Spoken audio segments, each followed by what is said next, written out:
संग के संग में हमारे आज के मेहमान हैं फिल्म और टीवी इंडस्ट्री के वर्सटाइल एक्टर नैयर एजाज। उनसे मुलाकात के लिए हम लाहौर में वाक़े उनकी रिहाइशगाह पहुंचे तो उन्होंने हमारा पुरतपाक इस्तकबाल किया।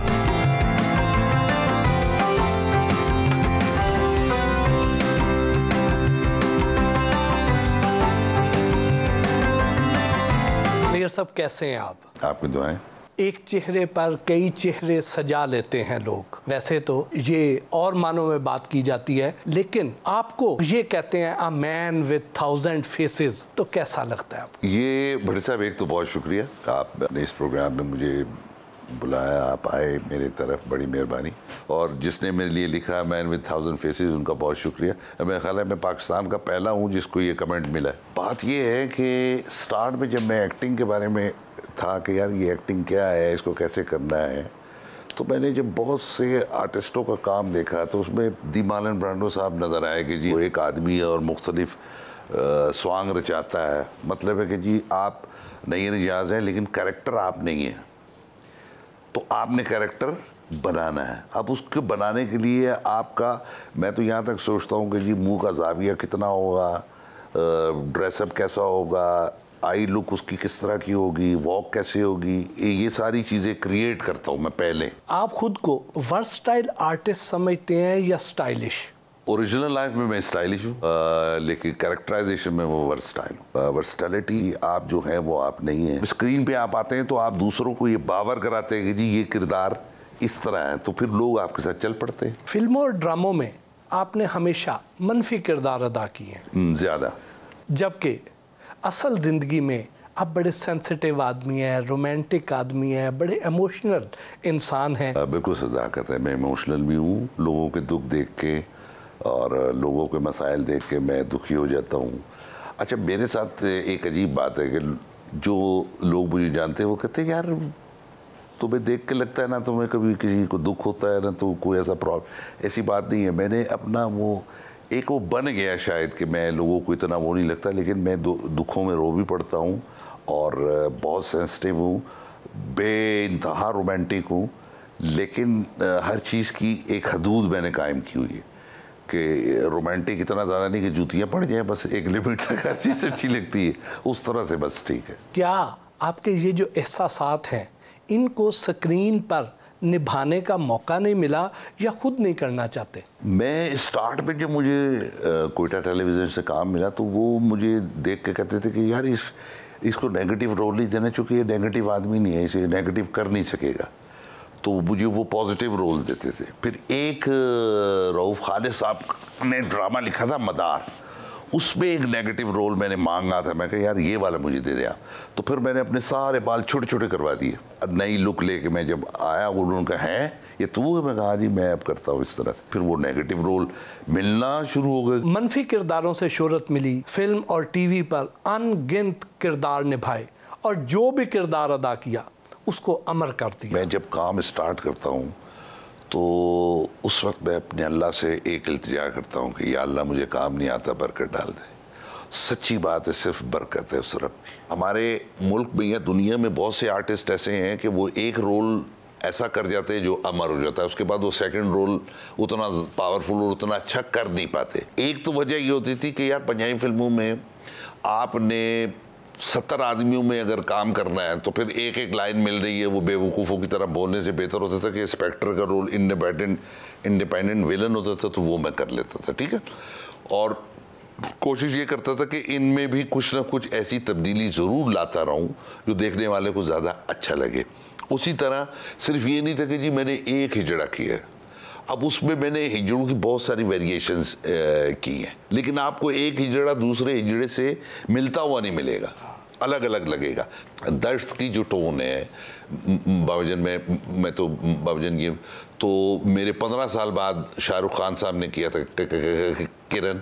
आपकी आवाज़ बड़े पक्के क्लासिकल गुलकारों वाली है। लेकिन मैं बिल्कुल बहुत कच्चा हूँ, मुझे कोई बिल्कुल नहीं। हाँ, मेरे बड़े भाई जो सलामत हैं वो माशाल्लाह अब अमेरिका में शिफ्ट हो चुके हैं, उनके बच्चे सब वहीं हैं उन्होंने तरबियत ली हुई है, वो सीखे हुए, हम लोग बिल्कुल भी नहीं, हम पैदल हैं इस मामले में, लेकिन नेचुरल गॉड गिफ्टेड है, क्योंकि मेरी माँ की वॉइस बड़ी मेरी तरह की वॉइस थी उनकी। लेकिन शौकिया गाते तो होंगे? देखिए, मैं अभी आपको एक बात बताऊं, जब आपने आर्ट का शोबा मुंतखब करना है, जिस भी बच्चे ने या बच्ची ने, सबसे पहले उसको रिदम की सेंस होनी चाहिए, उसको पता होना चाहिए कि रिदम क्या है, फिर उसकी ऑडियो मॉड्यूलेशन उसको आनी चाहिए, उसको सीखनी चाहिए, उसको करनी चाहिए, तो जाके इम्प्रूवमेंट आती है। अगर आप में रिदम नहीं है तो आप मतलब तो फिर तो बिल्कुल जा पाएगा। जैसे मैंने सबसे पहले नेगेटिव रोल तब मैंने नहीं किए थे, सबसे पहले मैंने किया था भवन, उसमें मैं एसएसपी जलाल बना था।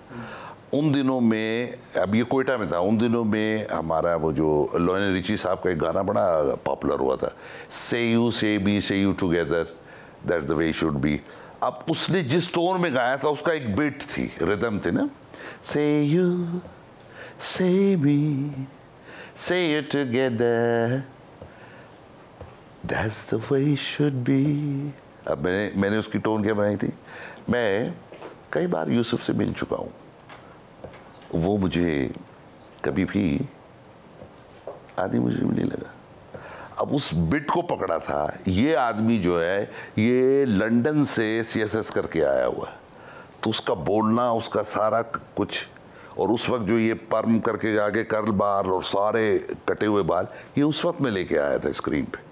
नैयर साहब, ये जो आपने 2 बोल सुनाए हैं, इनसे तो आपने बिल्कुल सहर ही तारी कर दिया, को थोड़ा सा और हो जाए। बस आप मेरे सहर में गिरफ्तार हो गए।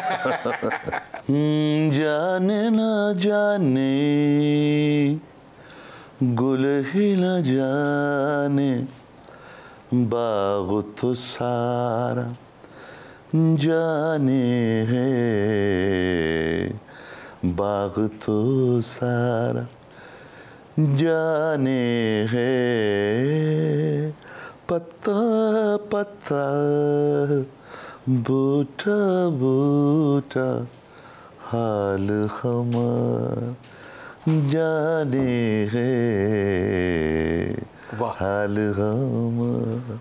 वाह वाह, आपकी आवाज़ सुने तो ऐसे लगता है कि आपने रेडियो ज़रूर किया होगा, और बिल्कुल ऑपोजिट है। और आपकी हिस्से मज़ा देखें तो लगता है कि आपने थिएटर ज़रूर किया होगा। बिल्कुल थिएटर नहीं किया। तो फिर आप इतने ज़्यादा विटी कैसे हैं? पटी साहब तांते पता है विट जेड़ी वो पंजाबी जबान दी है, तो वो अपने आप तो फिर आर्टिस्ट भी, और फिर मुख्तलिफ आर्टिस्टा ने मिल के, तो फिर पता चलता है कि जी कोई गल करने तो दूसरा हस पैदा, तो पता चलता है कि जी ठीक है, बेहतरीन है मामला। और वैसे भी नबील दे नाल रह के ਉਹਦੀ विट बहुत अच्छी, वो फैसलाबाद दा सी, ते वो मजीद निखरती चली गई। कोई एड्डा ज़्यादा भी मैं विटी नहीं, लेकिन ठीक है, मतलब मैं बोर नहीं करता किसी को। आप बचपन से ही बड़े डाइवर्सिफाइड कल्चर में रहे हैं, बचपन आपका कोयटा में गुजरा, लेकिन पंजाबी होने पर आप बड़ा फ़ख्र महसूस करते हैं। अच्छा भट्टी साहब, मैं आपको एक बड़ी क्लियर सी बात बता, मतलब आप नॉट तासुबी हो ना, मैं पसंद करता हूँ तासुब, लेकिन मेरी जी मादरी ज़बान है, जो मैं बचपन च सुनी, मेरे कन्ना च जी ज़बान आई और मैं खुद बोलन लग पिया, मैं उन्होंने बोल के ज़्यादा इंजॉय करना वा, मैनू अच्छा लगता है। और अपनी ज़बान नू, अपने कल्चर नू कभी भी नहीं भुलना चाहिए। जो लोग ज़बान नू भुलते हैं फिर वो बिखर जाते हैं, बेड़े गर्क हो जाते हैं उन्होंने मुआशरियां दे, उन्होंने मुल्कां दे। बचपन कैसा गुजरा? बचपन सर एक खामोश या बच्चा जो है सोचता सी कि यार मेरे 11 भैन भरा ने, और मेरे कल्ले वाले साहब ने जो सारे दी बस आदमी पालन डे ने। तो बचपन तो मेरा यह होंदा सी कि माँ जो सारे भैन भरा दी चीज़ां लियांदी सी, कपड़े जुत्ती है वो, तो मैनू वो कपड़े जुत्तियां ज़्यादा पसंद नहीं आंदियां सन, तो मैं वो चुप खामोश बैठा रहना सा। अब्बा जी जो आते सन देखते सन, तो माँ कहती देखो सारे मैं लिया के दिते ने, यह नवाब नू कोई चीज़ पसंद नहीं आती। फिर अब्बा जी मेरी उंगली पकड़ के लै जाते सन दुकान पर, मैं जाके अपने पसंद का कपड़े लेने, अपनी पसंद की जुत्ती लेनी, तो उन्होंने कपड़े पाड़ जाते सन, मेरे चल रहे होंगे सन, वो चूँकि थोड़े जे महंगे होंगे सन। आपके वालिद साहब रेडियो पे काम करते थे, भाई आपके म्यूजिशियन, लेकिन आप म्यूज़िक की तरफ क्यों माइल नहीं हुए? अच्छा, इसकी एक वजह ये है कि उसी भाई ने डंडा मार के हम लोग को पढ़ाई की तरफ लगा दिया था। मुझे अभी भी याद है कि मेरे बहुत सारे प्लेज हिट हो रहे थे, धुआं चल रहा था, दश हिट हुआ, तो सलाम भाई कराची में थे, मैं कोयटा में थे, मैं एक फेडरल गवर्नमेंट के इदारे में काम भी करता था। तो वहाँ मेरी प्रमोशन हो गई, मैंने MA पॉलिटिकल साइंस में कर लिया। तो मैंने अपने भाई को फ़ोन करके बताया कि जी वो मैं MA कर लिया है। वो इतने खुश हुए, वाह वाह वाह बहुत ज़बरदस्त, तो मेरा बस बेहतरीन हो गया। मैं कही जी मेरी प्रमोशन भी होगी। यार वाह वाह वाह वाह वाह वाह। एन से बाद हिट होने तो बाद मेरे भरा ने कहा यार हूँ तू भुखा नहीं मरेगा, हूँ भावें एक्टिंग कर भावें कुछ कर, बस तेरी मेहरबानी तू पढ़ लिया। आपने अंडर 19 क्रिकेट भी खेली? अंडर 19 से पहले ग्रेड क्रिकेट खेली थी। अच्छा। जिसमें मैंने स्कोर भी किए थे, लेकिन मैं सिलेक्ट नहीं हो सका था। एक साइंसी इदारे में बतौर रिपोर्टिंग ऑफिसर आपने जॉब भी की? बिल्कुल बिल्कुल। फिर ये फनी सफ़र कैसे शुरू हुआ? सर इसकी वजह ये थी कि जहन में मुझे समझ नहीं आ रही थी कि मैंने एक्टिंग करनी है, मैंने क्रिकेट खेलनी है या क्या करना है, कुछ समझ में नहीं आ रहा था। क्रिकेट भी हट गई और फिर जाके कोयटा में चले गए। अब लाहौर से जब आप कोयटा चले जाते हैं तो वहाँ आपके लिए दिन गुजारना अजाब हो जाता है।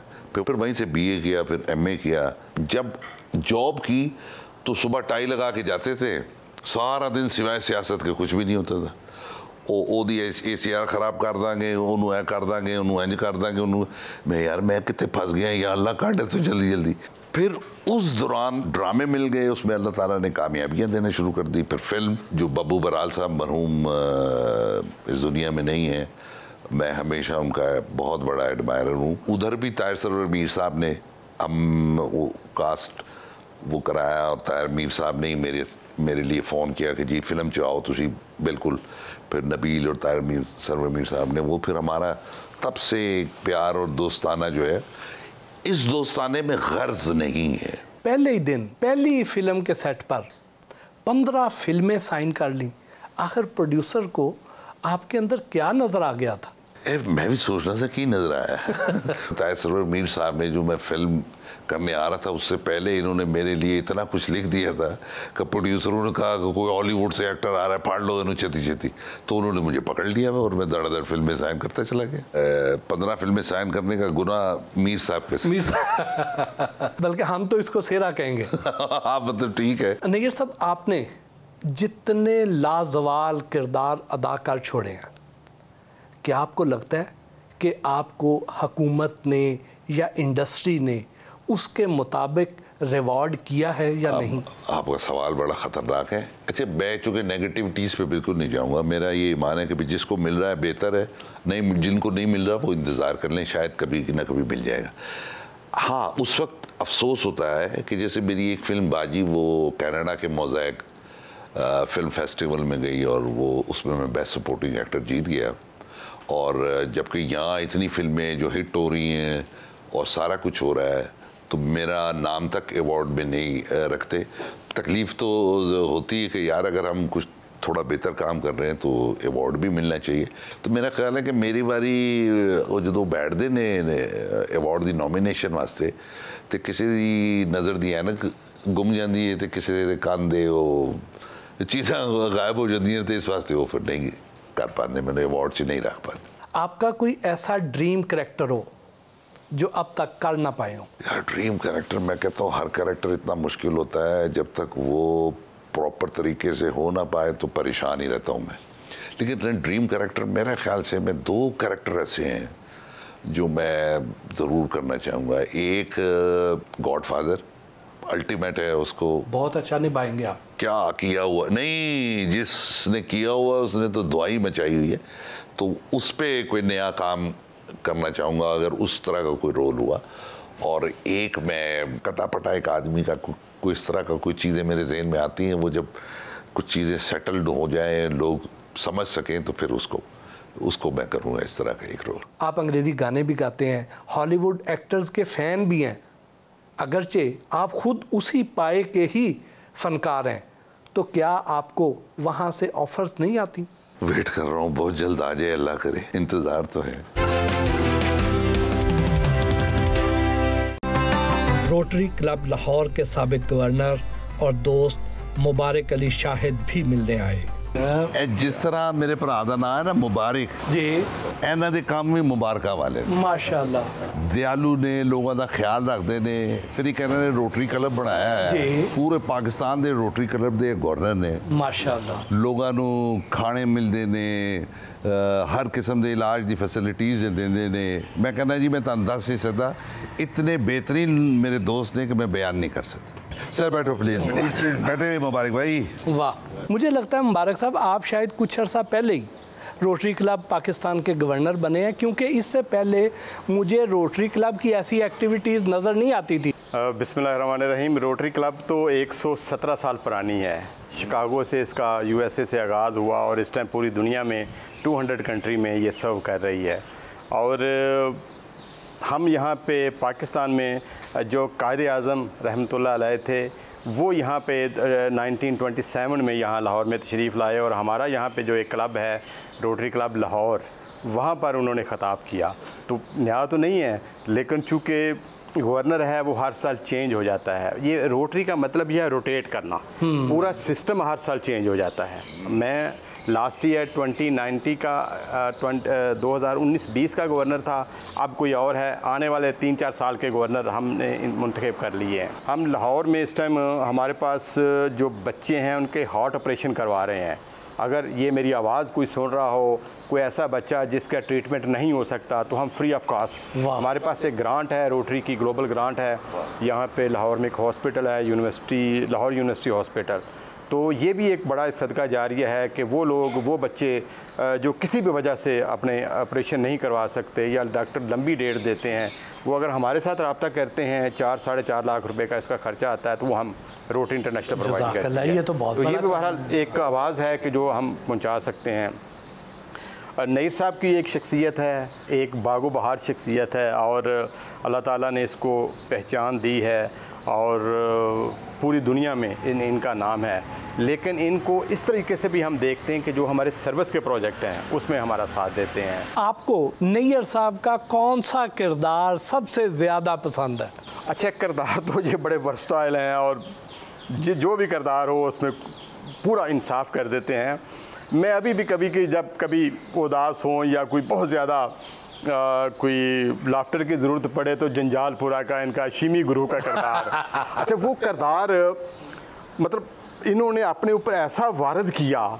बड़ी देर तक वो जब हम सीरीज़ देखते थे या वो एक ड्रामे पे चल रहा होता था, तो जब इनका आना और फिर इंसाफ करना उसके साथ। मुबारक साहब से आपकी दोस्ती कितनी पुरानी है? जो दोस्तियाँ होती हैं ना, वो उनका पुराने या नए से कोई ताल्लुक़ नहीं होता। कोई बहुत अच्छे कॉज के लिए काम कर रहा है और उसकी बहुत अच्छाइयाँ जब आपके सामने आ जाती हैं, तो फिर वो चीज़ें जो है ना बहुत अच्छी दोस्ती की बुनियाद बन जाती है। तो ये मेरे लिए खुशी का लम्हा होता है कि जब कोई मुझे कहे कि जी फ़ला किसी की बेहतरी के लिए काम करना है, तो मैं उसमें अपने आप को पीछे नहीं रखता, मैं बढ़ चढ़ के आगे जाता हूँ। नैयर साहब, आप दोनों दोस्तों की जो एरिया ऑफ इंटरेस्ट है उसमें इतना ज़्यादा फ़र्क है। आप एक्टिंग के बेताज बादशाह हैं, वो इंसानियत की खिदमत कर रहे हैं, तो आपकी आपस में दोस्ती कैसे हुई, कैसे निभती है?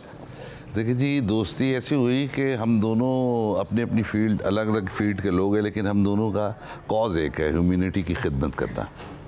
और ये मैंने कहा ना कि इतना माशाल्लाह करते हैं कि ये इंस्पायर इन्होंने इतना किया कि दोस्ती हो गई। दरीना साथी और सहाफ़ी ताहिर सरवर मीर और सीनियर अदाकार अशरफ खान मिलने आए। नैयर साहब, तो ताहिर सरवर मीर साहब तो आपके दोस्त हुए, तो अशरफ खान साहब आपके क्या हैं? अशरफ खान साहब के साथ बड़े भाइयों की तरह हैं और मैं जब भी इनसे मिलता हूँ, इनके चुटकुले जो हैं वो बड़े मज़ेदार होते हैं। सबसे अहम बात यह है कि ये मेरे जो दो बड़े भाई हैं उनके भी दोस्त हैं और मेरे भी दोस्त हैं। वाह, इसीलिए मेरा दादा फ्रेंड कह रहा था। और मैं भी यही हैरान होता हूँ, अशरफ खान साहब को जब हमने जवानी में देखा तो भी जवान नहीं लगते थे, बच्चे लगते थे। क्या बात जी, मेरी खुशकिस्मती है ये भट्टी साहब कि जावेद शेख साहब, बहरोज़ सब्ज़वारी साहब, उनका बेटा शिरोज़, उनका बेटा शहजाद, ये मेरे सबके साथ मैंने काम किया है, तो ऐसे ही लगा कि हम दोस्त हैं आपस में। अब ये बड़े सबसे बड़े भाई साहब सलामत साहब के साथ बड़ा वक्त गुजरा कराची में, यानी यारी दोस्ती तो खैर नहीं थी, एक एहतराम का रिश्ता था। फिर हमारा जो असल यार था, खुदा गरी के रहमत करे, वो इनसे बड़े थे रियाज, और क्या आर्टिस्ट थे वो। उनकी झलक नैयर एजाज साहब में आती है, क्योंकि हमें जो रोल मिलता है ना, जी आप इसमें ये हैं, यूं करके यूं हैं, हम बस काफ़ी है, ओके जी, अच्छा ये है ये है ये है, कोई काम की बातें पूछ ली। ये डायरेक्टर का जीना हराम कर देते हैं, रात को 3 बजे भी सुता पे जगा देते हैं कि मैं ऐसे करके मैं ये ना डाल लूँ, और ये अच्छी बात होती है किसी भी एक्टर की। और मैं इन्नी बारी साहब कह देना कि उन्हें कहना भाजी ना करो, मेरा हादसा निकल जाए। कहने वाला था मैं, कहने वाला था। जी अच्छा। फिर साहब, नैयर साहब के साथ दोस्ती की शुरुआत कैसी हुई? कोयटा से काम कर रहे थे और पूरे मुल्क में नज़र आ रहा था, तो ये कभी कभी आते थे। नबील हमारे दोस्त हैं, और खान साहब, फिर शादमान में नबील का फ्लैट होता था, तो ये क्योंकि घर इनका कोयटा थे तो फिर उन्होंने जाना होता था। तब मेरी इनसे दोस्ती हुई कि बब्बू बराल एक फ़िल्म बना रहे थे, शर्तिया मिठे। मुझे कहते हैं यार मैं दूजा रोल सोचना वा, बब्बू बराल ने ये कहा, तो मैंने कहा तुसी सोचते हो कि नैयर एजाज करे? कहे हाँ राब्ता है। तो मेरा इनसे राब्ता था, कोयटा मैं फ़ोन वगैरह भी करता था, तो हमने इन्हें बड़ी मुश्किल से बुलाया उस रोल के लिए। मुझे याद है मुन्नू भाई मरहूम, वो उनसे भी इनको फ़ोन करवाया और कहा कि जी ये किसी महकमे में थे काम, वो कर रहे थे, तो वहाँ से फिर इनको छुट्टी वगैरह भी दिलवाने में मुन्नू भाई ने अपना रोल प्ले किया। मेरे इनसे 2 रिश्ते हैं, एक तो मेरे ये दोस्त हैं और एक मैं इनका फ़ैन हूँ। वाह। और ये हमारी खुशनसीबी है आपकी मेरी कि ये सब कॉन्टिनेंट में जो बड़े आर्टिस्ट हैं, जैसे बोमन अरानी हैं, जैसे ये हैं अपने परिंदा में नैयर भाई कौन है, नाना पाटेकर, नाना पाटेकर हैं। और मैं इस लेवल पे इन्हें कंसिडर करता हूँ। अगर ये कंपटीशन होता है, ये सब कॉन्टिनेंट के बड़े आर्टिस्ट इकट्ठे होते हैं, तो ताड़ी कांड नहीं लवाएंगे। ये जो जंजालपुरा में आप दोनों ने परफॉर्म किया और बड़े लाजवाब किरदार अदा किए, उस किरदार को निभाते हुए ज़रा आज की सियासी सूरत हाल, मुल्क की जो इस वक्त आवाम की सूरत हाल है, उसको आप किन अल्फाज में बयान करेंगे? देखिए एज़ इट इज़ हैं हालात भी, वो कैरेक्टर भी। वो मास्टर साहब थे जो क़दामत पसंद हैं, वो खालिद भट्ट साहब ने रोल किया था। मैं एक लिबरल और मैं वो सोशल सा काउंसलर था जो कहता नहीं जी नहीं, यहाँ फैमिली प्लानिंग का भी ऑफिस खोलना चाहिए, यहाँ ये हमें तरक्की करनी चाहिए। ऊपर ख़वातीन खड़ी होती थी ना बालकनी में, सेट बहुत अच्छा लगा था उसका, तो मैं वहीं जाता हुआ कहता था मैं खादिम, मैं उदा एक काम से। तो हालात अभी भी वही हैं माशाल्लाह, तबक़ात वही हैं, एक क़दामत पसंद हैं, एक जदीद हैं, दोनों का मिलाप हो नहीं रहा। हाय काउंसलर, बड़े वादे करके तू आया था कि सड़कें बना दूंगा, घर बना दूंगा, स्कूल खोल दूंगा, बड़े बड़े काम कर दूंगा, 1 करोड़ नौकरियां दूंगा, 50 लाख घर बनाऊंगा, और तूने तो गरीबों से रोटी छीन ली। तूने देना क्या है? मैं खादिम है, मैं नौकर है। अच्छा। ये मैं क्या गुरु? हाँ। मैं सड़कें भी बनवा दूंगा, मैं स्कूल भी बनवा दूंगा, मैं जो कहोगे वो बनवा दूंगा, पर एक काम मेरे बस में नहीं है गुरु, मैं तुम्हें बंदा नहीं बना सकूंगा। चाहे मैं कुछ भी कर लूँ गुरु, आपने यही रहना जब तक रहना, घबराना नहीं, घबराना नहीं आपने। अवाम तो घबरा गई है, बल्कि घबरा ही गई है। ठीक हो जाएगी, आधी हो जाएगी, आधी हो चुकी है, उन्होंने की होना है। मेरे ख्वाजा असरा की जो डिमांड्स हैं, हाँ, वो काउंसलर से हैं या कप्तान से हैं? मीर साहब, नैयर साहब ने बहुत से किरदार निभाए, लेकिन आपको कौन सा किरदार सबसे ज़्यादा पसंद आया नैयर साहब का? भट्टी साहब सारा ही अच्छा काम किया इन्होंने, लेकिन अभी एक फ़िल्म की है नामालूम अफराद, शायद उसमें ये अरबी बने हैं। मैंने ऐसा हारमनी से और ऐसा करीब हकीकत के, और फिर नया भी लगा है वो अरबी तो इंडिया में और पाकिस्तान में हज़ारों लोग बने हैं, धर्मेंद्र से लेके यहाँ अली एजाज साहब, और उधर रंजीत से लेके यहाँ हुमायूं से तक बहुत लोग बने अरबी। लेकिन इनका देखें अरबी, आपको अगर फ़र्ज़ करें आप नैयर एजाज़ को नहीं जानते कि ये नैयर एजाज़ हैं और वर्सटाइल एक्टर हैं, तो आपको लगेगा कि ये जद्दे से है या वो से है, दुबई से है।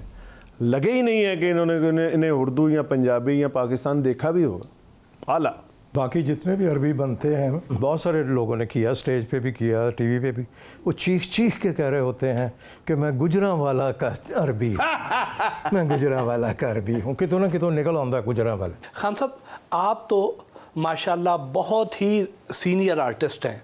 बहुत कह के तो मैनू इंज लगा कि हुण मैं लाठी लैके उठांगा। भी कोई 8-9 साल सीनियर, 8-9 साल सीनियर। बहुत लंबा कर दिया आपने।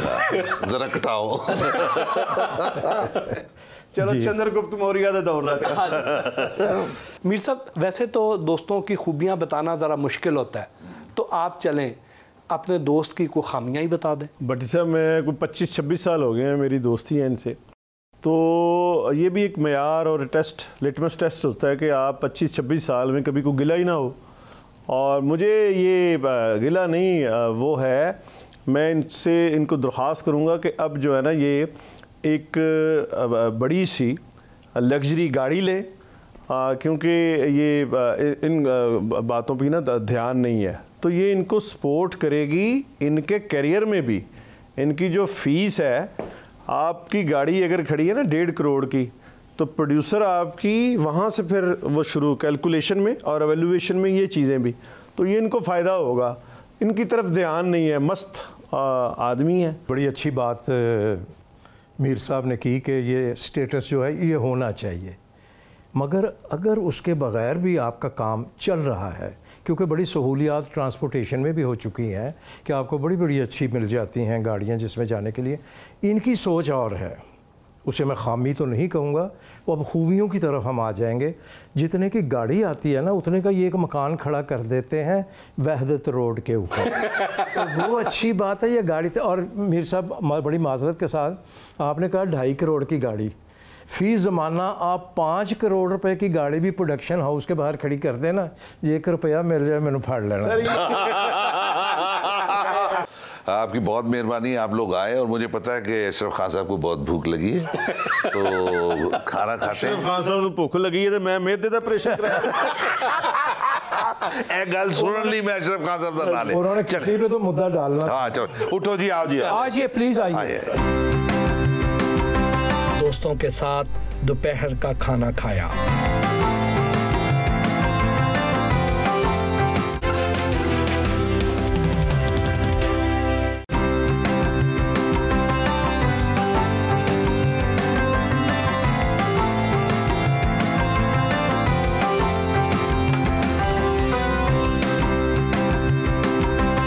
अपने किरदारों को डेवलप करते हुए लिबास का इंतखाब खुद करते हैं या डायरेक्टर की मर्जी से होता है? बड़े साहब, जब भी कोई किरदार करना होता है तो सबसे पहले उसके लिबास पे ही तवज्जो होती है कि यार इसका किस तरह से लिबास होगा।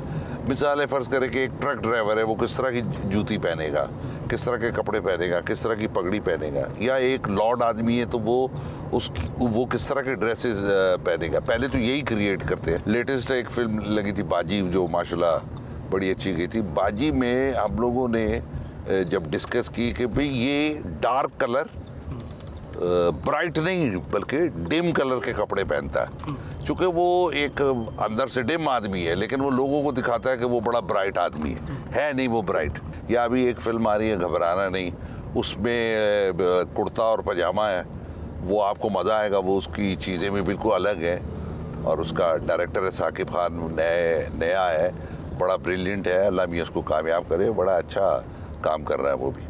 आप कितनी ज़बानें बोलते हैं? ज़बानें अपनी मादरी ज़बान तो मैं पक्की बोलना हुआ, पंजाबी, उसके बाद जी उर्दू, पश्तो बोल लेना हुआ, और बलोची भी हल्की फुल्की, बरेवी भी समझ लेता हूँ, और फ़ारसी भी, चूँकि कोयटा में बहुत सारी लैंग्वेजेस बोली जाती हैं। तो मैं वो बस ये हुआ कि लाहौर में रहने से, पंजाबी ज़्यादा बोलने से, वो सारी चीज़ें मैं ज़बानें ना मैं मुकम्मल अबूर के साथ नहीं बोलता, लेकिन मैं बोल लेता हूँ। पश्तो फिल्म भी मैंने की थी, फिर मैंने पोटहारी फिल्म भी की थी, इसमें पोटहारी बोली थी। उर्दू आपके सामने है मेरी लोग कहते हैं कि बड़ी अच्छी है। संगे ब्रदर है तबीयत नशद है नौर, ये पश्तो है।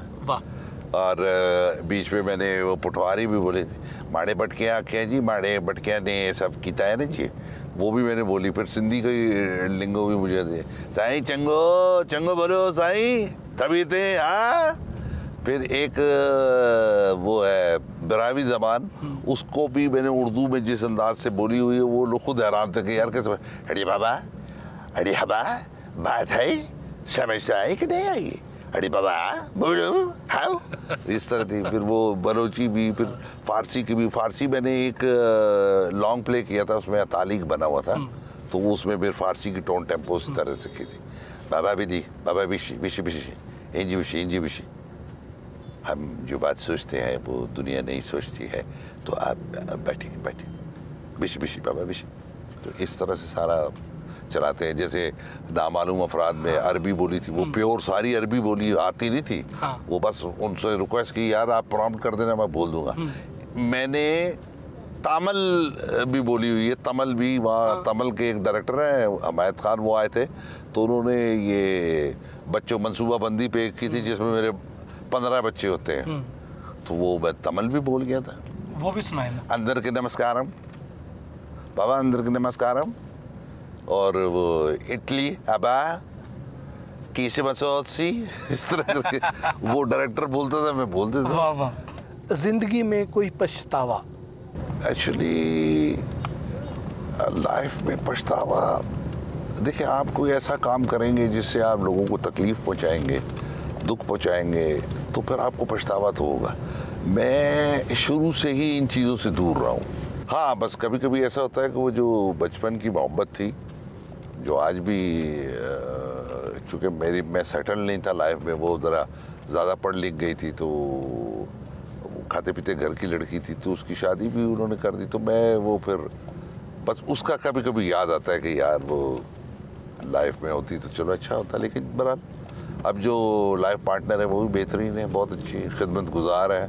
जिंदगी के किसी मोड़ पर वो पहली मोहब्बत से कभी मुलाकात हुई हो, अब उनके क्या तासुरात होते हैं? हाय भट्टी साहब ना पूछें, अब तो उसके बच्चे जवान जून हो गए।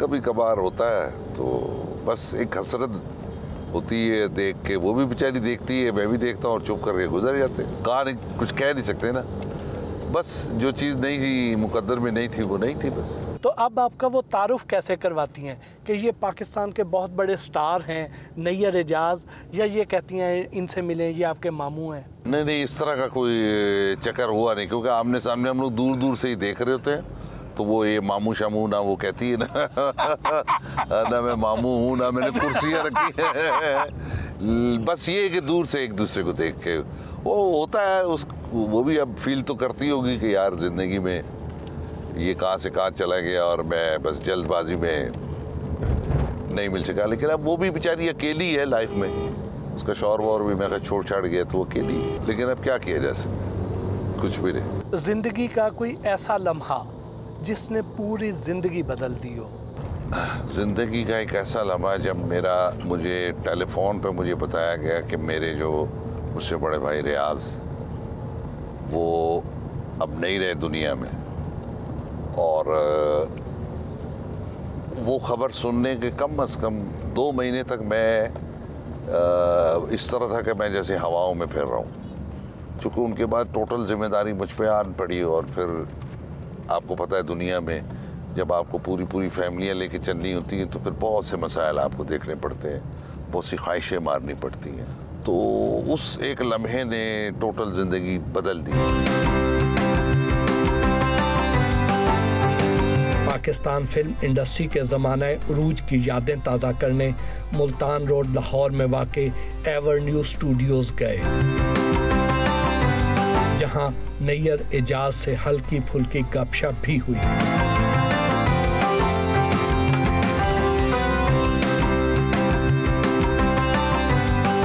भट्टी साहब, एक दौर क्या जो माजी में जो दौर था, इस फुवारे पे खूब बड़े गाने हुए, बड़ी शूटिंगें हुई, सारे आर्टिस्ट हम लोग यहाँ के खड़े होते थे, यहाँ काफ़ी देर गप्पे शप्पे लगाते थे। आज देखें यहाँ कोई भी नहीं है मेरे और आपके अलावा, बस हमारा बस दुख होता है जब स्टूडियोज़ को देखते हैं लाहौर में काम का बेड़ा गर्क हुआ है, कोई काम नहीं है। नहीं सर, ज़रा मूड हल्का फुल्का करते हैं। हाँ, आप डार्क, टॉल और बड़े हैंडसम हैं। आपने मोहब्बतें तो बहुत की होंगी। ओ मैं तो जी हर लम्हे मोहब्बत करने का शौकीन हूँ, और मैं जैनवन मोहब्बत का कायल हूँ कि जी आपको किसी से मोहब्बत हो जाए तो जैनवन। आपने विलन के तौर पर जितने किरदार किए हैं, इसकी वजह से लड़कियां तो आपके साए से भी दूर भागती होंगी। हाँ, मेरी अपनी बीवी ने मुझे बताया था कि जी जब मेरी आपकी शादी हुई तो मुझे डर लग रहा था कि यार ये पता नहीं गुस्से वाला है क्या है, लेकिन बाद में पता चला आप तो बड़े मोहब्बत वाले प्यारे हैं। रिश्ता आसानी से मिल गया था या बड़े पापड़ बेलने पड़े थे? हाँ, मैंने अपने ससुर साहब से कहा था कि जी ज़िंदगी ताड़ी थी, ताड़े को मंगन नहीं आएगी। उन्होंने इस बात से खुश होकर रिश्ता मंजूर कर लिया। पाकिस्तानी म्यूज़िक कैसा पसंद करते हैं? अच्छा म्यूज़िक, वो चाहे कहीं का भी हो। पसंदीदा गुलकार कौन से? अब वो पूरी दुनिया में आप लगा लें कि जी लॉयनल रिची है, बी जीज थे, कैनी रॉजर था, फिर अपना हरिहरन, आशा जी, लता जी, रफ़ी साहब, किशोर कुमार साहब, सोनू निगम, अरिजीत, और पाकिस्तान में द ग्रेट वैदी हसन साहब, मेरे भाई सलामत अली साहब, और मैडम नूरजहां साहबा, ये लोग पसंद थे, हैं और रहेंगे। शायरी से लगाओ तो होगा? हाँ, बस बहुत कम नहीं, लेकिन बस जैसे मेरे भाई रियाज थे, उनके 2 शेर मुझे हमेशा याद आते हैं। एक ये कि ज़िंदगी नाम एक लम्हे का किस लिए एहतमाम करता है। फिर उनका एक ये भी था कि एक रोज़ आशिकी के शहर से गुज़र हुआ, दीवारों दर पे बोलती तन्हाइयाँ मिली। अपनी फिल्में देखते हैं? डबिंग में जो देख लेता हूँ उसके बाद देखने की कोशिश नहीं करता। मैं हमेशा रिएक्शन पे होता हूँ कि मैं जो किरदार कर रहा हूँ उसको देखने के बाद लोगों का क्या रिएक्शन है, उसके तहत मैं अपनी फर्दर काम करता हूँ। कोई ऐसी फिल्म जो बार बार देखने को दिल करता हो? गॉडफादर तो हमेशा देखने को दिल करता। किस एक्टर को या किस विलन को अपना कंपेटिटर समझते हैं? मैं अल पचिनो साहब को। क्या खाने के मामले में लाहौरी हैं या बलोची? नहीं, आप इसको बस लाहौरी और बलोची के दरमियान में रख लें बस। पसंदीदा खाने कौन से हैं? क्या पसंदीदा खाना, मुझे मूंगी की भुनी हुई दाल बहुत पसंद है, दाल चावल बहुत पसंद है, और कीमा अच्छा लगता है भुना हुआ। कोयटा, लाहौर और कराची में से कौन सा शहर ज़्यादा पसंद है? यार पसंद तो लाहौर है, सच्ची बात तो ये है, लेकिन कराची भी अपना शहर है, कोयटा भी अपना शहर है, चूँकि कोयटा तो मेरी जन्मभूमि भी है। क्या आपको भी ऐसा ही लगता है कि अगर दिल का मौसम अच्छा हो तो हर मौसम अच्छा हो जाता है? इसमें कोई शक नहीं है, दिल का मौसम अच्छा होता है, आंखें तरोताज़ा होती हैं तो हर चीज़ खूबसूरत लगती है, और दिल का मौसम मुरझाया हो तो फिर हर चीज़ मुरझा जाती है। शॉपिंग खुद करते हैं? अल्हम्दुलिल्लाह, अपनी भी और फैमिली की भी मैं ही करता हूँ। नहीं जी, अब हमारा एक सेगमेंट है रैपिड फायर। वज़ीर आज़म इमरान खान को रेट करें आउट ऑफ 10। 0। चूज़ 1, लाहौर या कराची? लाहौर। मोहम्मद राना या शान? शान। फिल्म या ड्रामा? फिल्म। म्यूजिक या क्रिकेट? म्यूजिक। कॉमेडी या रोमांस? कॉमेडी। सलामत अली खान या मुमताज़? दोनों भाई हैं, दोनों। इन लोगों को एक एक मशवरा दें। नबील? नबील में सारी बहुत अच्छी बातें हैं, लेकिन कुछ बातें ऐसी हैं जो वो छुपाता है, मेरा ख्याल है उसको छुपाना छोड़ देनी चाहिए, मुझे स्पेशल मुझसे। महमूद असलम? अच्छा काम करते रहे और करते रहना चाहिए अच्छा काम। बिलाल लाशारी? यार अब मौला जट लगा दो यार। बुशरा अंसारी? अल्लाह ने जितना नाम और इज्जत दी है, ज़रूरत नहीं है लोगों को डिस्कस करने की। मीरा? नेक्स्ट। अच्छा मशवरा। माहिरा खान? हाँ ठीक है, मशवरा देना उनको मशवरा। अरे वो उनको तो बहुत मशवरे मिल चुके होंगे, मेरा मशवरा वो क्या करेंगे लेके। नसीम विक्की? तो माशाल्लाह उसने काफ़ी कामयाबी हासिल की है, जस्तजू जारी रखे। मोहम्मद राना? उसको अपने काम पे ज़्यादा कंसंट्रेट करना चाहिए। रीमा? मैं जब इंडस्ट्री में आया था तो 3 लोगों को मैं नहीं भूल सकता। एक जावेद शेख साहब को जिन्होंने बहुत अच्छा वेलकम किया था, एक रीमा जी थी, और जब मुझे उन्होंने, हम लोग इस्लामाबाद में कर रहे थे शूट, तो वो उन्होंने जिस तरह वेलकम किया था वो मतलब क्या बात। सना? सना बहुत अच्छी दोस्त थी, अब चूँकि वो शादीशुदा होगी, ये बच्चे हैं, तो बहुत अच्छे से मुलाकात नहीं हो सकी। महवी शजाद? मैं हमेशा कहता हूँ कि फिल्मों के लिए महवी शजाद परफेक्ट लड़की है। इनमें से किस सियासतदान की बायोपिक में अगर लीडिंग रोल मिले तो करना पसंद करेंगे? आसिफ अली जरदारी, राना सनाउल्लाह, इमरान खान? आसिफ जरदारी। इन लोगों की एक एक खामी बताएं। फाद मुस्तफ़ा? मैसेज करो जवाब नहीं देता। जावेद शेख? क्या बात है, मैंने उनसे सीखा है कि यार ज़िंदगी कैसे गुजारनी है। थोड़े से कानों के कच्चे हैं वो, ज़रा अब ज़रा पक्के कर ले तो अच्छी बात। माहिरा खान, काश मेरी हीरोइन होती। ये तो ख्वाहिश है, हमने खामी पूछी है। अच्छा, ये तो जिक्र जब आप उनसे मिलते हैं, उनके साथ उठते बैठते हैं तो खामी पता चलती है ना। हिना दिलपजीर बहुत बुरा गाती है, ना गाया करें। बहुत बहुत शुक्रिया सर, आपने हमें टाइम दिया, आज का सारा दिन आपके साथ गुजारा, बहुत ही अच्छा लगा। Thank you very much Mohsin Bhatti sahab, आपका बहुत शुक्रिया, आपने मेरे से ये प्रोग्राम किया और देखने वालों को देखे कैसा लगता है, मुझे भी बहुत अच्छा लगा।